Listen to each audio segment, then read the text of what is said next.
Greetings from Auroville. Auroville is a city named after Sri Aurobindo, the great Indian evolutionary sage, thinker, philosopher. He is credited with a great epic poem which doesn't equal any other in India or the world in modern times, called Savitri. So the city is named after him, and it was founded by his spiritual collaborator, the mother, who was from France, Mira Alfassa. She founded this city in February 1968. Now, why did she even start a city in the first place? To come to that, we'll go back a little bit to when Sri Aurobindo was working in 1931, just before the World War. They were working towards the next step of consciousness. And this next step, once established in the material plane of Earth, would lead to a creation, a material creation in the form of a model town. Now, this model town finally comes into life in February 28, 1968. The preparation for that involved the mother inviting an architect, a French architect called Roger Anger, who came in 1965, and with whom she worked for the next 3 years until the final model of this town was approved. And this was like a concept like no other in the world. If you see it, there's nothing else, you know immediately this is Auroville. And this plan was called the Galaxy Plan. So in February 28, 68, Auroville was introduced with two things. One was this city plan, and the second was a charter which would explain what this city was all about. So let me tell you a little bit about the charter, because that brings us into the whole spectrum of Auroville. So it starts with, Auroville belongs to nobody in particular. Auroville belongs to humanity as a whole. But to live in Auroville, one must be the willing servitor of the divine consciousness. Now that is a challenge and a great beauty. And that is where Auroville is centered, and from there Auroville takes on, because it is a huge journey and adventure of consciousness. So to come to the second part of the charter, it says, Auroville will be a place of unending learning, of constant progress, and a youth that never ages. So what kind of education is this? What kind of learning is this? It is not confined to the schoolroom or to the college spaces. That is, of course, important. And Auroville has many schools inside itself and in the bioregion, different experiments. But it is a constant growth of self-knowing through the consciousness.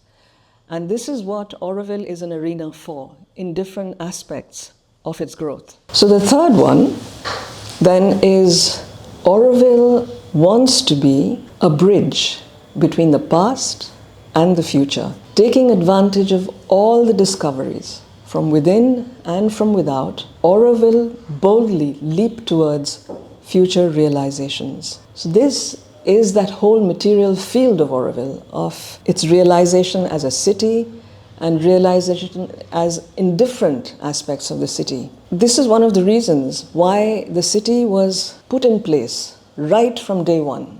It was only until that was kind of formed and approved by the mother that the city came into being. And the dimension of the past and the future, of the inner and the outer, this is a very important aspect of Auroville's growth and its, let's say, learning and expression in all forms. Now, when we come to the last one, it says, Auroville will be a site of material and spiritual researches for a living embodiment of an actual human unity. So you see, the material and the spiritual are always joined for Auroville. What happened when we first came to Auroville? Everybody was building what is at the center of the peace area. It's called the Matri Mandir, an area of consciousness. Everybody joined together to work, young people, old people, people from all over the world, people from, around the bioregion. And that was the great joy, that we were living and working together to build this central, space of cohesion of Auroville, the soul of Auroville. And from there, it holds the whole city in its embrace. So the material and spiritual aspects, why, many people have asked, why did it have to be a city? Why not just another ashram? You are such a spiritual experiment.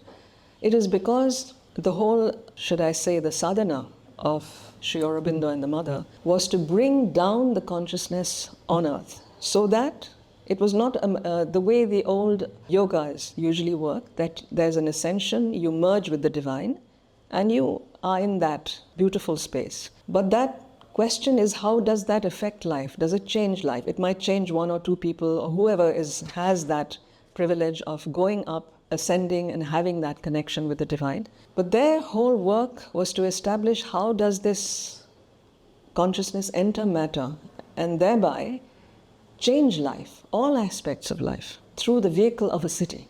Because a city contains everything. It has education, it has building, architecture, design, teachers, gardeners, plumbers, everybody is part of it. Yeah? So the question very often comes to us, but who can join Auroville? So the answer to that is everybody. Anybody who wants to join the adventure is welcome. So whatever your area of interest may be, you may be a photographer, you may be a cinematographer, you may be an artist, you may be a writer, educationist, anything. So this journey of self-development and to give back to the world, something that can manifest change, this is a place for it. So one can join as a volunteer.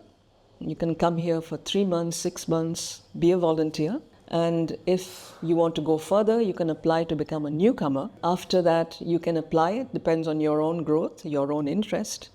You can choose to join Auroville. And once you join Auroville, you enter the sphere of action.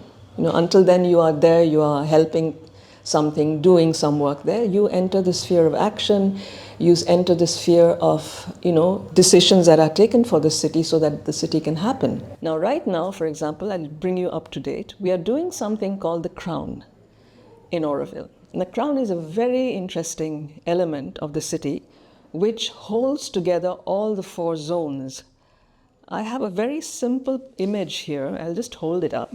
It's not a full thing, but if you can see it. So then you will see that there's the city spreads out in a spiraling form, and then there's this round form which joins all aspects, all parts of the city. And this is called the crown. And what is interesting about the crown is not only it holds the infrastructure corridor of all, for the city, whether it is electricity or water and so on, which is necessary for everybody, but it also connects the 4 zones, and it plays an interesting role in the sense that, it will manifest the different aspects of the 4 zones. So we have residential, we have cultural, we have international, and we have industrial. So all these zones will be reflected in the crown, whoever wants to come and experience that. And most importantly, it makes Auroville a very pedestrian town. That means it's very walkable. Unlike one of the things which makes Auroville a very sustainable place as a concept is that it is geared for more pedestrian use, more e-vehicles, solar-powered vehicles. So over here in the crown, there will be mostly people who walk, people on cycles, and a lot of collective transport, which will be like solar-powered or electric-powered transport. Absolutely no, polluting cars. So there's a whole program for that also, where the polluting cars will be parked, and that where they will be parked will be self-generating with solar energy and so on. So these are several aspects. And if I can tell you a few things about other parts of the city. So the residential part is where most people will live. But it's not only one place. Some people will live also in the cultural zone, where we have most of our schools, and we'll also have auditoriums and, exhibition spaces and all eventually. Then we have the industrial zone, which is still trying to grow. And there we need a lot of entrepreneurs and, people who have good ideas and energy to, work towards our industrial zone, which is also the place which will economically sustain Auroville. So you see, all aspects are being looked at. Then we have something called the international zone. Now, the international zone actually reflects Sri Aurobindo in his book, The Ideal of Human Unity, charts the evolution of all forms of human, or let's say social, political types of things. That there was aristocracy, there was democracy, there was socialism, all that thing. So then he comes to the point, because all through we are seeing, through all these things, human unity. which is the essence of Auroville, that you have all these people from all over the world. How do we live together, work together, and come to a space of unity? That we go beyond the area of conflict, and we go beyond this, the conflict, the destructive current which leads to war in the world. The international zone is a place where we will have cultural pavilions from all over the world. It doesn't have such a big area. We have the main ones right now is Bharat Niwas, which is the Indian pavilion, but the other pavilions will be housed more or less in continental clusters. And the idea is that different nations will somehow contribute to it also, or be engaged with it in some way, so that there is a real, that it's not just a thing happening within the 50,000 people who will one day live here. Right now we are still about less than 3,000 altogether, including children. But this is a time to grow. Auroville has come to a point where it will grow. It has to grow, and it will welcome people. So it will welcome people not only from India, it will welcome people from all parts of the world, and also from different governments and their cultural institutions who can participate in the international zone.